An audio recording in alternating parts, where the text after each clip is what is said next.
মই জুবিন গাৰ্গে কৈছো একো নাই খেন্তা খাতিৰ কৰা নাই মই ইয়াতো চিধাই মাক পাইছো অলপ দেৰিকৈ জংকি আহিব ভূপেনে গম পাইছে বাৰু কথাটো সাগৰত যোৱাটো বেয়া পাইছে তেওঁ আকৌ কৈছো দেই এইকেইদিন অকল মায়াবিনী বাজিব ধুমুহাৰ সতে ইটছ এ ফেণ্টাসি মই আগতেও কৈছো মোৰ কোনো জাতি নাই মোৰ কোনো ধৰ্ম নাই বহুত মানুহ হ'ব কিন্তু বহুত মানুহ মন্ত্ৰীৰ লগতো নাযায় ইমান মানুহ ৰিক্সাৱালা ঠেলাৱালা ভিখাৰী হিলছমেন সকলোকে চাব দিবি মোক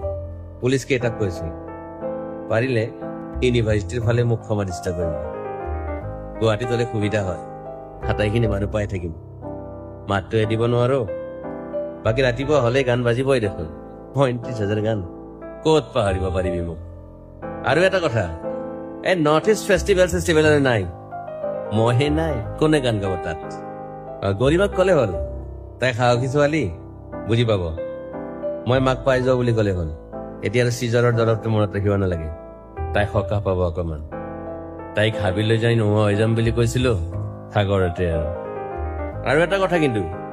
ছিংগাপুৰ ঠাইখন ভাল কিন্তু ইটছ এ ট্ৰু বাকী কৈ যাম এনেকৈ আহি আছে অক্টোবৰত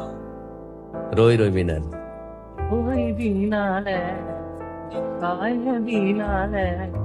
ৰাতে বলে